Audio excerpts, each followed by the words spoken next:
Hello student, आप सभी का स्वागत है हमारे YouTube channel study with Satyendra में। दोस्तों, आज क्लास में हम क्लास 10th की साइंस में समझेंगे अवतल दर्पण के उपयोग तथा उत्तल दर्पण के उपयोग।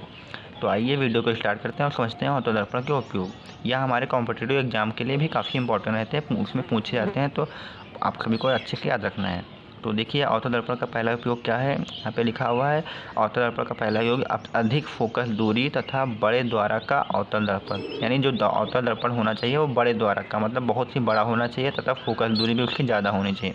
अगर ऐसे प्रकार का कोई अवतल दर्पण है तो उसका उपयोग हम किसके रूप में करते हैं? हजामत बनाने के रूप में। हजामत का मतलब आप सभी को पता होगा, उसे शेविंग कहते हैं। तो अवतल दर्पण का प्रयोग क्या होता है? शेविंग करने के काम आता है। अब यहाँ ये जो अवतल दर्पण होना चाहिए कैसा होना चाहिए?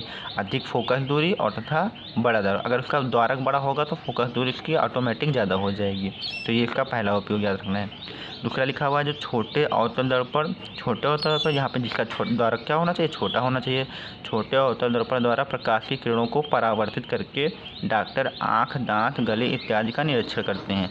तो ये हमारे डेंटिस्ट लोग इसको आँख, दांत, गले इत्यादि के लिए निरीक्षण करने के लिए अवतल दर्पण का यूज करते हैं। उसमें क्या होता है? उसका द्वारक जो होता है वो छोटे आकार का होता है। ठीक है, तो ये याद रखना है सभी को।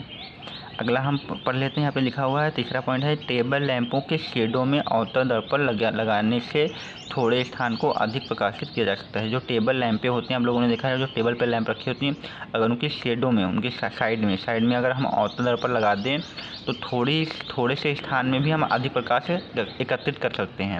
तो इसकी सहायता से हम क्या करते हैं? कम प्रकाश भी होगा तो उसे ज़्यादा प्रकाश में हम बदल सकते हैं अवतल दर्पण की सहायता से, जो कि टेबल लैंपों में होता था।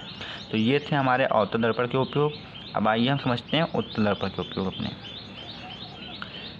ये एग्जाम में काफ़ी पूछे गए हैं कॉम्पिटिटिव एग्जाम में, तो आप सभी को याद रखना है।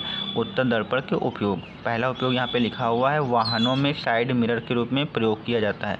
जो उत्तल दर्पण होते हैं, आप लोगों ने देखा होगा, गाड़ी वाड़ी ट्रक व्रक जो होते हैं उसमें जो साइड मिरर होते हैं उसमें इसका प्रयोग किया जाता है। तो उत्तल दर्पण वाहनों के साइड मिरर के रूप में प्रयोग किए जाते हैं।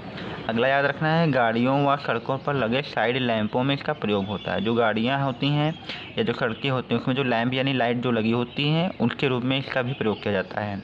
तो ये थे हमारे उत्तल दर्पण और अवतल दर्पण के उपयोग। आप सभी को इनको अच्छे से याद कर लेना है। अगर वीडियो पसंद है तो प्लीज़ चैनल को लाइक, सब्सक्राइब और शेयर करना मत भूलिए।